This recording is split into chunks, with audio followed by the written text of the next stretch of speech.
Welcome to my humble abode in Seoul.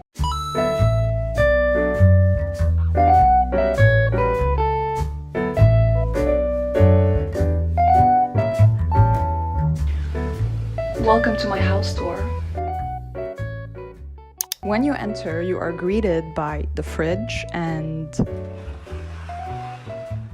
this thing.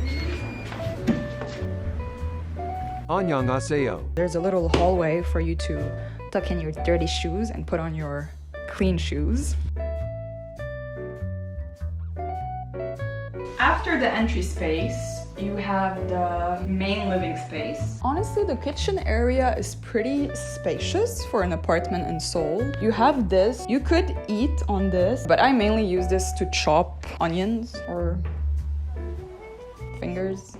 These are my iron pills because I am very anemic. Like, I am so anemic. It's a wonder I can even stand and do this video.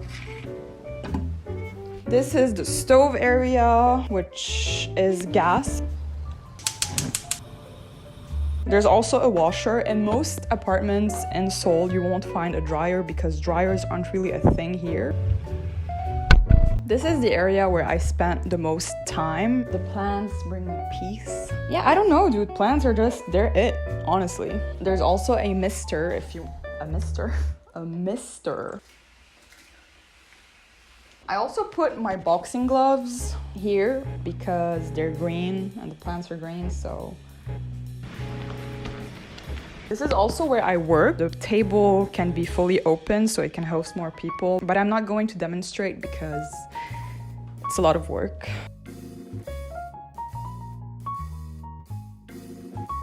Oh, by the way, there's also an outdoor space.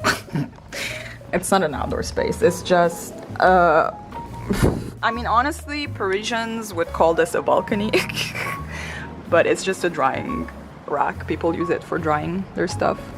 Okay, now we move to the first room. There is a continuation of the Christmas theme for some reason. A Lego Christmas theme.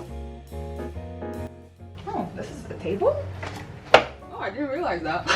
I'm not in here much because I never watch TV. Basically, there's a table, I guess, apparently. This IKEA sofa and the TV. I was pleasantly surprised to see that this comes with the Okio retro game. I mean, it's a living room. There's not much to say. There's also a ladder for some reason. I don't know where it's supposed to take you. There's also something that I've dreamt about my whole adult life, which is a Dyson. Let's go to the bathroom before we go to the bedroom. Honestly, there's not much to say. It's a normal Korean bathroom. In Korea, most bathrooms and toilets are combined and they aren't separated. So you have the shower head next to the sink, linked to the sink actually, and next to the toilet. This mirror. When you use this, the water runs out from here, which is also pretty typical. Now onto the pièce de résistance, which is where absolutely nothing happens.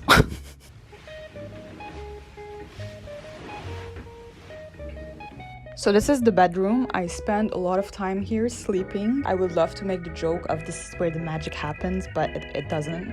There is nothing magical about this bedroom except for this speaker, which is a Marshall speaker.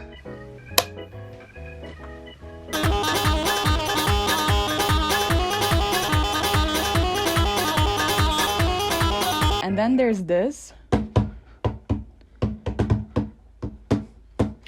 Arabs are quaking everywhere. So this is where I sleep and have my occasional existential crises every weekly, I would say.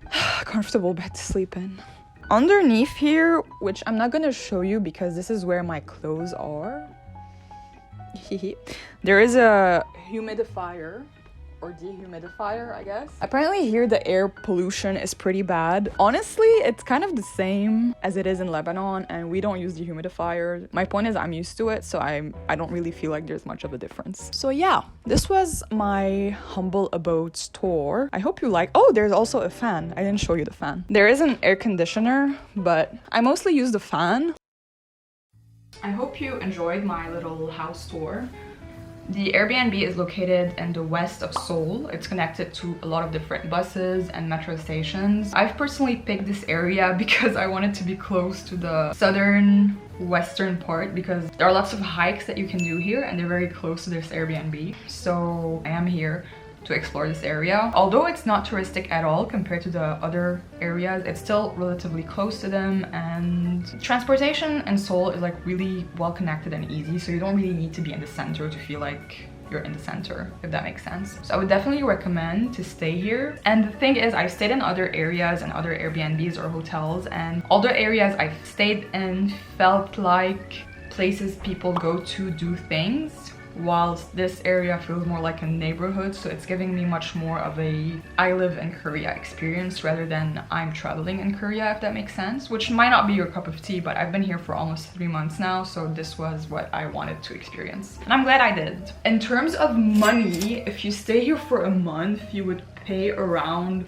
$1,000, which honestly for this place I feel like it's pretty affordable, because I've seen a lot of different accommodation tours for tourists in Korea, and usually you pay $1,000 for one room, even though it's better located. Again, trust me, you don't need to be well located if you're in Seoul, because it's very easy to just travel anywhere inside of Seoul, at least. So yeah, I would definitely recommend, and I hope you enjoy the tour.